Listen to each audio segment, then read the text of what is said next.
Calculation for number of stereoisomers. तो सबसे पहले मैंने बोला था कि अगर किसी कंपाउंड का आईयूपैक नेम सेम हो और उसके बाद अगर अलग अलग मॉलिक्यूल्स बनते हैं then compounds are called as stereoisomers. Clear? तो अगर हम स्टीरियोआइसोमर्स की बात कर रहे हैं तो स्टीरियोआइसोमर्स कैटेगराइज होते हैं मेनली दो, एक होता है ज्योमेट्रिकल और एक होता है ऑप्टिकल। तो इसका अगर कोई क्वेश्चन पूछा जाए स्टीरियो सेंटर, तो ये जानना बहुत जरूरी है कि स्टीरियो सेंटर के अलोंग हम स्टीरियो आइसोमर्स की बात करते हैं। तो स्टीरियो सेंटर ज्योमेट्रिकल सेंटर भी हो सकता है,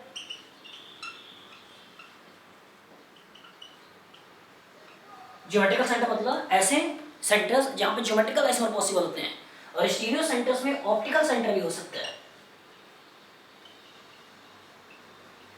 ऑप्टिकल सेंटर भी हो सकता है जहां पे हम आरएस नोमेनक्लेचर की बात करते हैं। तो ज्योमेट्रिकल सेंटर्स मतलब ऐसे सारे सेंटर्स जहां पे ज्योमेट्रिकल आइसोमर पॉसिबल थे। क्लियर? और वो मैंने 5 केस बताए थे, along carbon carbon double bond, along carbon nitrogen double bond, along nitrogen nitrogen double bond, along cycloalkenes and along cycloalkenes, alkene with carbon greater than or equal to 8। और ये cases हैं जहां पे geometrical isomer possible है, और geometrical isomer possible है मतलब ये सारे ज्योमेट्रिकल सेंटर हैं। और ऑप्टिकल सेंटर वो सेंटर जहां पे ऑप्टिकल आइसोमर पॉसिबल है, और मेनली वो क्या है, कायरल कार्बन्स, कायरल कार्बन। तो इसका यहाँ पे हमें कायरल कार्बन देखना है और इस केस में हमें ज्योमेट्रिकल सेंटर देखना है। क्लियर? और दोनों मिलाकर हम बात करते हैं स्टीरियो सेंटर्स की। तो इसका हमें कैलकुलेशन में कभी क्वेश्चन पूछता है find the total number of stereo isomers, तो उसमें हमें ज्योमेट्रिकल भी देखना होगा, उसमें हमें ऑप्टिकल भी देखना होगा। क्लियर? तो इसमें पहले हम ये कैटेगराइज करते हैं for unsymmetrical molecule,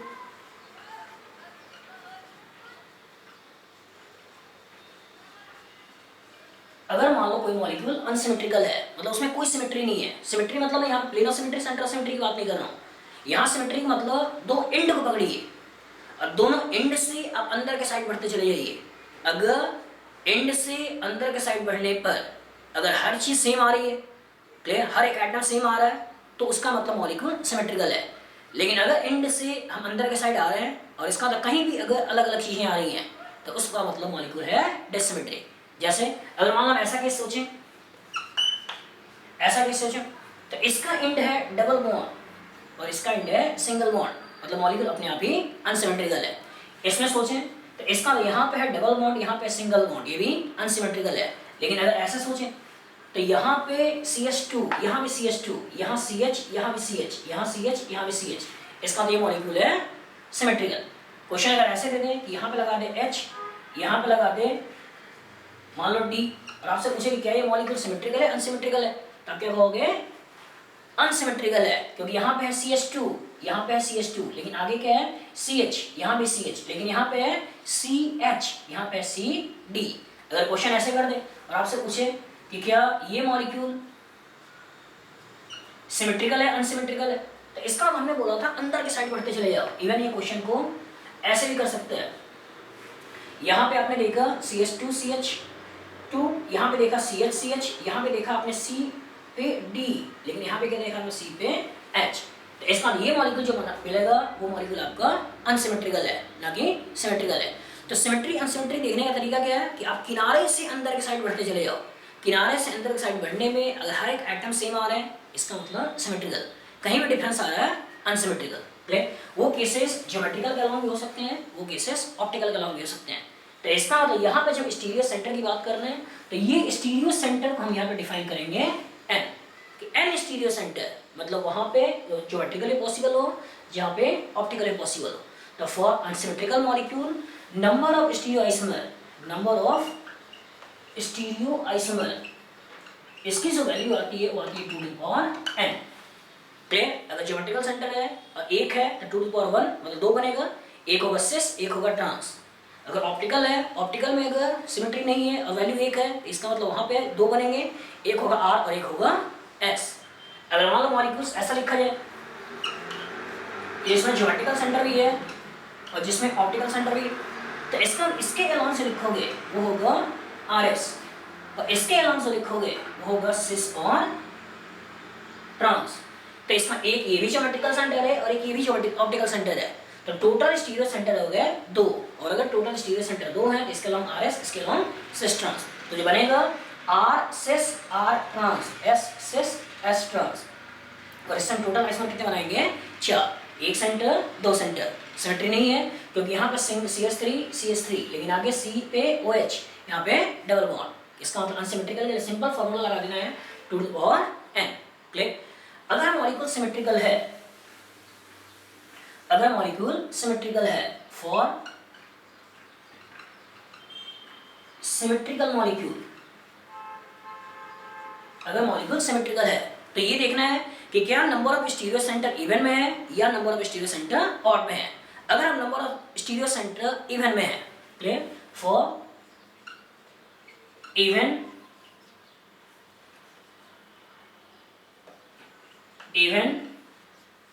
stereo centre, clear, simple लगाना है number of stereo isomer is equal to 2 to power n, इसमें से कुछ घटेगा, clear, 2 to power n minus 2 to power n by 2 minus 1, clear. जैसे मान लो अगर क्वेश्चन ऐसा पूछा है, ऐसे पूछे तो इसका भी यहाँ पे CH3, यहाँ पे CH3, CH CH CH CH, तो इसका ये जो मॉलिक्यूल है वो मॉलिक्यूल है सिमेट्रिकल, क्लियर। तो इसका अगर मैंने सोचा कि इसके अलोंग हम लिखते हैं सिस ट्रांस, इसके अलोंग अगर लिखते हैं सिस ट्रांस तो हम 4 सोच सकते हैं, cis cis cis trans trans cis trans trans. तो इसका जो 4 हम बना रहे हैं वो कौन से हैं, cis cis cis trans trans cis trans और ट्रांस।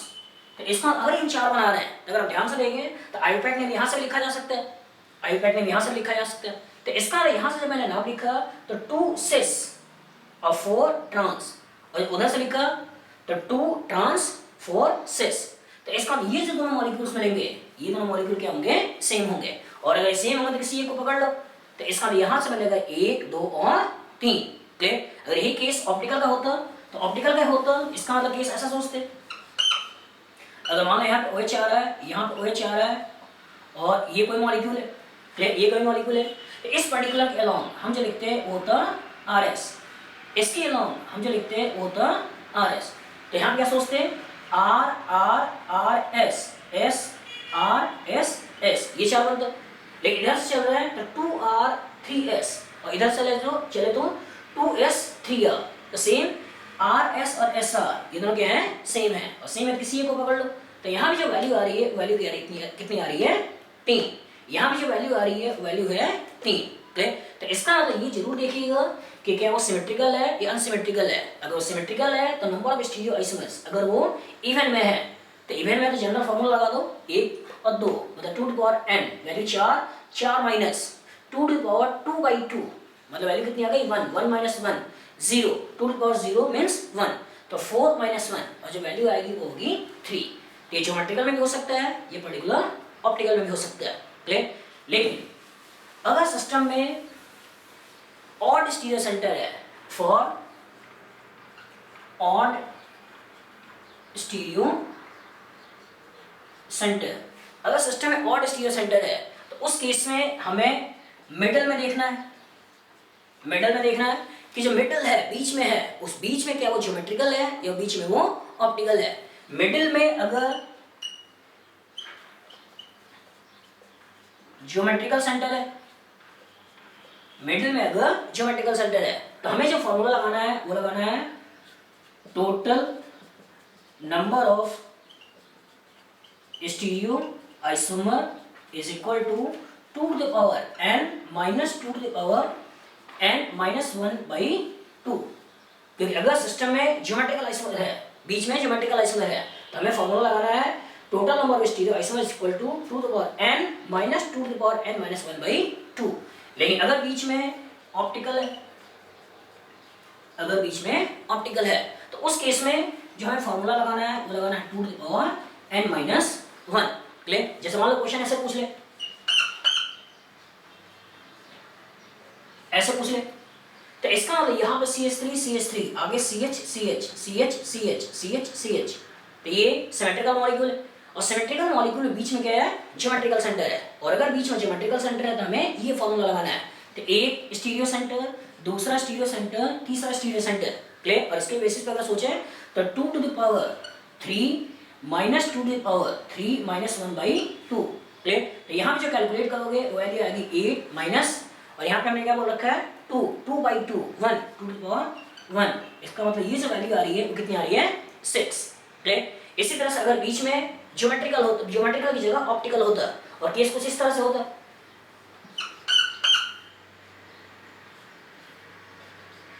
ऐसे होता। तो इसका अगर हम बीच में ऑप्टिकल सेंटर सोच रहे हैं, क्लियर, ऑप्टिकल सेंटर सोच रहे हैं, तो ऑप्टिकल सेंटर सोच रहे हैं, इस पर्टिकुलर के अलोंग हम आरएस नोमेनक्लेचर नहीं लिख पाएंगे, लेकिन इस पर्टिकुलर के अलोंग सिस और ट्रांस नोमेनक्लेचर लिख सकते हैं, और जो सिस और ट्रांस नोमेनक्लेचर लिख सकते हैं, इसलिए यहाँ पे वैल्यू आती है 6, लेकिन यहाँ पे हम सिस और आर और एस नोमेनक्लेचर नहीं लिख सकते हैं। अच्छा, आर और एस नहीं लिख सकते हैं क्योंकि ये पर्टिकुलर पार्ट और ये पर्टिकुलर पार्ट सेम है, तो इसलिए जिसके अलोंग स्टीरियो आइसोमर्स देखा जाएगा वो ये दोनों केस हैं, और यहाँ पे लगाओगे 2 to the power 3 minus 1 1 2 3 3 stereo centre है, और 3 स्टीरियो सेंटर्स में 2 to the power 3 माइनस 1, और जो ये वैल्यू यहाँ पे देखने को मिलेगी वो वैल्यू होगी 4। यहाँ पे आरएस नोमेनक्लेचर पॉसिबल नहीं है, इसलिए केवल इसको कंसीडर करते हैं, लेकिन इस पर्टिकुलर को स्यूडो कायरल बोलते हैं। और स्यूडो कायरल क्यों, क्योंकि अगर मान लो सिस होता और ये सिस होता तो उसका स्पेस में ओरिएंटेशन एक है, लेकिन अगर ये सिस होता और ये ट्रांस होता तो उसका स्पेस में ओरिएंटेशन अलग अलग है। तो भले ही हम यहाँ पे आरएस नोमेनक्लेचर नहीं लिख पा रहे हैं, लेकिन स्पेस में ओरिएंटेशन में डिफरेंस होने के कारण इसमें भी कायरलिटी तरह दिखाई दे सकती है, कि इसका मतलब उस पर्टिकुलर के लिए हम यहाँ पे यूज करने वाले हैं स्यूडो कायरल। यही पर्टिकुलर ऑप्टिकल का पॉइंट अभी भी हो सकता था कि अगर क्वेश्चन ऐसे दे दे, यहाँ पे OH, यहाँ पे OH, यहाँ पे OH, और ऐसे कर दे, तो इसका इस मॉलिक्यूल के अंदर भी 3 स्टीरियो सेंटर हैं, और ये 3 स्टीरियो सेंटर है और बीच में ऑप्टिकल है, तो यहाँ भी जो वैल्यू निकलेगी वो वैल्यू भी इसी फॉर्मूले के बेसिस पे आपने निकालोगे, वो होगा 4। अगर बीच में ऑप्टिकल हो, बीच में ऑप्टिकल हो और इधर डबल बॉन्ड हो, इस पर्टिकुलर में इधर ऐसा कुछ लगाओ, तो इसका मतलब ये अनसिमेट्रिकल है, और अनसिमेट्रिकल है, इसके अलोंग सिमेट्रिकल पॉसिबल नहीं है, इसके अलोंग ज्योमेट्रिकल है, इसके अलोंग ऑप्टिकल है, इसके अलोंग ज्योमेट्रिकल है। सेंटर होगा 3, तो 3 हो गए और सिमेट्री नहीं है, हमें डायरेक्ट ये फॉर्मूला लगाना है 2 to the power n 2 to the power 3, value निकल जाएगी 8।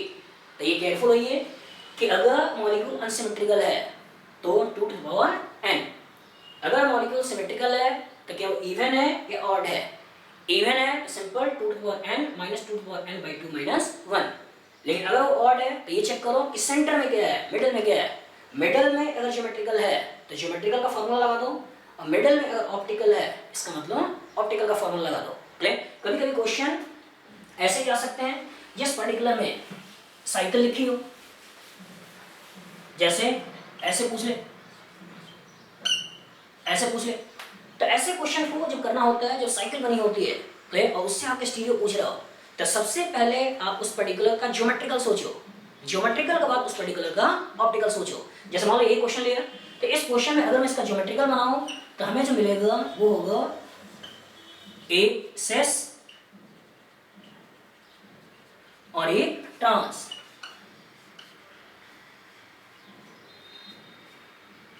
एक सेस और एक ट्रांस। तो सेस के अंदर तो प्लेन ऑफ सिमेट्री है, तो इसका जो कंपाउंड है वो कौन सा है, मेसो, लेकिन ट्रांस के अंदर प्लेन ऑफ सिमेट्री नहीं है, और जब ट्रांस के अंदर प्लेन ऑफ सिमेट्री नहीं है तो इस पर्टिकुलर का भी एक नया आइसोमर मिलेगा, और जो वो नया आइसोमर होगा वो कुछ इस तरह से होगा, यहाँ पे होगा CH3, यहाँ होगा H, यहाँ होगा CH3 और ये होगा H। तो ये पर्टिकुलर फॉर्म तो आपका मेसो है, लेकिन ये पर्टिकुलर फॉर्म आपका D होगा, तो दूसरा ये L होगा। तो क्वेश्चन अगर कभी साइकिल में दे तो साइकिल हमेशा केयरफुल होइए कि सबसे पहले उसका ज्योमेट्रिकल बना लो, ज्योमेट्रिकल बनाने के बाद उस पर्टिकुलर का ऑप्टिकल सोचो, और ऑप्टिकल वही कि प्लेन ऑफ सिमेट्री आ जाए, मेसो मतलब दोनों RS और SR दोनों सेम होंगे, लेकिन अगर plane of symmetry centre of symmetry नहीं आता है तो ये भी ऑप्टिकली एक्टिव होगा, और इसका मिरर इमेज भी ऑप्टिकली एक्टिव होगा, और इसके बेसिस पे हम डिफरेंट कंपाउंड बना लेते हैं, क्लियर। कभी क्वेश्चन ऐसे पूछ ले कि find the isomer of given compound with this molecular formula, तो जब भी क्वेश्चन ऐसे पूछा जाए कि find the total number of isomers of given molecular formula, तो सबसे पहले मॉलिकुलर फार्मूला से डी यू निकालो। डी यू निकलने के बाद उस डी यू की पॉसिबिलिटीज के बेसिस पे सारे स्ट्रक्चरल बना लो, और ये सारे स्ट्रक्चरल बन जाए, सारे स्ट्रक्चरल आइसोमर बनाने के बाद उसके बाद सारे ज्योमेट्रिकल सोच लो। ज्योमेट्रिकल सोचने के बाद उस पर्टिकुलर सारे ऑप्टिकल सोच लो कि अगर आपने डायरेक्ट फॉर्मूला लगाया तो पॉसिबिलिटी है कि इस केस में आप गलत कर जाओ। जैसे मान एक एग्जांपल लेते हैं और आपको क्वेश्चन कहा है कि find the total number of isomers of C5H10। Find the total number कम करने के लिए साइक्लिक करना है कि find the total number of cyclic isomers of C5H10। Question ऐसा पूछता है। तो सबसे पहले मैंने क्या बोला, पहले उसका डी यू निकालो। और जब इसका डी यू निकाला तो आपने देखा कि दिस पर्टिकुलर कंपाउंड है DU1, क्योंकि मैंने फॉर्मूला पहले बता रखा है कि डी यू निकालने के लिए कार्बन का नंबर को दोगुना कर दो, 2 जोड़ दो, हाइड्रोजन हो तो घटा दो, हेलोजन हो तो घटा दो, नाइट्रोजन हो तो सिस्टम में जोड़ दो और 2 से डिवाइड कर दो। तो यहाँ पे जो वैल्यू निकालोगे 5 × 2 10 + 2 12 12 - 10 2 2/2 1। ठीक, और जब ये DU1 निकल गया तो ये पर्टिकुलर DU एक डबल बॉन्ड के रूप में भी हो सकता है और ये एक रिंग के रूप में भी हो सकता है। तो मैंने कहा था साइक्लिक। तो अगर क्वेश्चन में साइकिल लिखा हुआ है इसका मतलब डबल बॉन्ड हमें नहीं सोचना है, और इसका मतलब अगर हम रिंग सोच रहे हैं तो रिंग सबसे पहले घटते हुए क्रम में फर्स्ट 5 मेंबर रिंग की जितनी पॉसिबिलिटी है, फिर 4 मेंबर रिंग की जितनी पॉसिबिलिटी है, फिर 3 मेंबर रिंग की जितनी पॉसिबिलिटी है। तो इसका अगर मैंने 5 मेंबर रिंग में सोचा तो ये एक मॉलिक्यूल बन गया, और 4 मेंबर में सोचते हैं ये दूसरा मॉलिक्यूल बन गया। लेकिन इसमें नंबर कार्बन एक कम है और सारी पोजीशन एक जैसी है, और जो सारी पोजीशन एक जैसी है तो एक मैंने मिथाइल लगा दिया। फिर मैंने 3 मेंबर रिंग सोचा, और 3 मेंबर रिंग सोचा 2 कार्बन कम पड़ रहे हैं तो 2 कार्बन के लिए एक इथाइल लगा दिया। फिर 3 मेंबर रिंग सोचा, 3 मेंबर में 1 मिथाइल भी हो सकता है, और 3 मेंबर रिंग में इवन ये 1 2 मिथाइल भी हो सकता है। ये पोजीशन और ये पोजीशन सेम है, इसलिए यहाँ लगाएं कोई फर्क नहीं पड़ेगा। तो इसका अगर पूछा जाए साइक्लिक आइसोमर्स ऑफ C5H10, तो अभी तक मैंने केवल स्ट्रक्चरल बनाया है। तो मैंने क्या बोला था कि सबसे पहले स्ट्रक्चरल बनाइए, स्ट्रक्चरल के बाद ज्योमेट्रिकल बनाइए, और ज्योमेट्रिकल के बाद ऑप्टिकल बनाइए। तो इसका यहाँ से आपने देखा ज्योमेट्रिकल पॉसिबल नहीं है, यहाँ से भी आपने देखा ज्योमेट्रिकल पॉसिबल नहीं है, यहाँ से भी ज्योमेट्रिकल पॉसिबल नहीं है, और यहाँ भी ज्योमेट्रिकल पॉसिबल नहीं है क्योंकि दोनों सेम है। लेकिन यहाँ भी ज्योमेट्रिकल पॉसिबल है, यहाँ पे ज्योमेट्रिकल पॉसिबल है क्योंकि इस पे लगा हुआ ये दोनों अलग अलग है, और इस पे लगा हुआ ये दोनों भी अलग अलग हैं। तो इसका मतलब यहाँ से आपने 2 केस डिराइव किए। एक केस था जिसमें दोनों मिथाइल एक साइड है, और इस पर्टिकुलर के लिए आपने यूज कर दिया 6, और एक केस में दोनों मिथाइल अपोजिट साइड है, एक CH3 ऊपर दूसरा CH3 नीचे, ये आपने बना लिया ट्रांस। मतलब स्ट्रक्चरल बनाने के बाद हमने यूज किया ज्योमेट्रिकल, ये पर्टिकुलर है सिस और ये पर्टिकुलर है ट्रांस। क्लियर, और इसके अंदर प्लेयर सिमेट्री है, और इसके अंदर प्लेयर सिमेट्री है। ज्योमेट्रिकल के बाद जो ऑप्टिकल में जा रहे हैं तो ये पर्टिकुलर कंपाउंड मीसो होगा।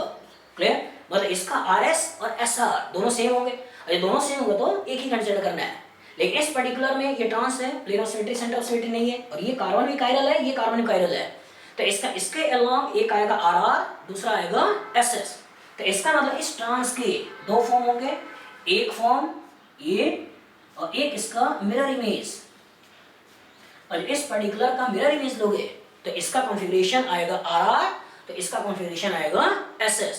क्लियर, और ओवरऑल इस पर्टिकुलर से वैल्यू कितनी निकल गई 3, कि स्ट्रक्चरल तो केवल एक ही है लेकिन ज्योमेट्रिकल 2 हैं, और ऑप्टिकल ओवरऑल 3 है। क्लियर, और ओवरऑल 3 1 4 5 6 और 7। तो इसके बेसिस पर अगर क्वेश्चन पूछा जाए कि find the total number of isomers of C5H10, तो इसका मतलब कितने हो गए 7। 5 स्ट्रक्चरल, क्लियर, 1 2 3 4 5 स्ट्रक्चरल, और इस पर्टिकुलर के अंदर क्लियर इसके 3 रूप, क्लियर, एक सेस जो कि मीसो भी है, और दूसरा ट्रांस में एक R और एक RR और SS, मतलब एक D और दूसरा L। तो फिर से बोल रहा हूँ कि अगर कभी भी क्वेश्चन में पूछा जाए कि find the number of stereo isomers, clear, तो उस केस में सिमेट्री वगैरह अनसिमेट्री देख लो। लेकिन अगर कभी मॉलिक्यूलर फॉर्मूला लिखा और उससे पूछा जाए find the total number of isomers, तो जब टोटल नंबर ऑफ आइसोमर पूछ रहा है इसका मतलब आपसे स्ट्रक्चरल भी सोचना है और आपको स्टीरियो भी सोचना है। क्लियर, तो सारी पॉसिबिलिटीज स्ट्रक्चरल के उसके बाद सारी पॉसिबिलिटीज ज्योमेट्रिकल के, और उसके बाद सारी पॉसिबिलिटीज ऑप्टिकल के। अगर आपने इस कॉन्सेप्ट को यूज किया तो क्वेश्चन की औकात नहीं होगी कि वो गलत हो जाए।